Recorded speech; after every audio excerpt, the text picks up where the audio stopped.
ইসলাম কঠিন না সহজ? জোরে বলেন।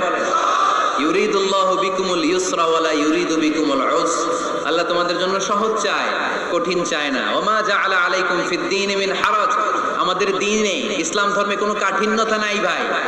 আপনার পাশের ঘরের হিন্দু ভাইটার সাথে যখন কথা বলবেন, প্রথমেই বলবেন ইসলাম খুব কঠিন, নাকি? কি বলবেন? কি বলবেন? সহজ। কতটা সহজ দেখেন। দাঁড়িয়ে নামাজ পড়া কি ফরজ, দাঁড়াতে না পারলে বসে নামাজ পড়লে কবুল করবে কে?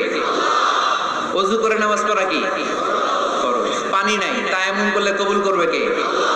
বিয়েতে মোহরানা দেওয়া কি ফরজ। এখন মোহরানা নাই, এক সাহাবী বললে ইয়া রাসূলুল্লাহ বিয়ে করব। বিশ্বনবী সাল্লাল্লাহু আলাইহি ওয়াসাল্লাম বললেন মোহরানা আছে? নাই। কি আছে? কই কিচ্ছু নাই। তো কিচ্ছু না থাকলে বিয়ে করবা কেমনে? কোরআন পারো? সাহাবী রাদিয়াল্লাহু আনহু বললেন পারি। এক মেয়েকে বললেন তুমি পারো? কয় না পারি না। বিষ্ণু বললেন আসো বিয়ে পড়াই দিই। দুইজনের বিয়ে পড়াই দিলেন। বিয়ে শেষে বললেন মা, তোমার স্বামীর পার্থিব জগতের কোনো সম্পদ নাই যেটা দিয়ে মোহরানা আদায় করবে। তুমি কোরআন পারো না, কিন্তু তোমার স্বামী সাহাবী কোরআন পারে। সে প্রতিদিন আর রাতে তোমাকে একটু একটু করে কোরআন শিখাইয়া দিবে। এটাই মা তোর বিয়ের মোহর। ইসলাম খুব কঠিন না? আমরা কঠিন বানাইছি মৌলবীরা, ঠিক কিনা?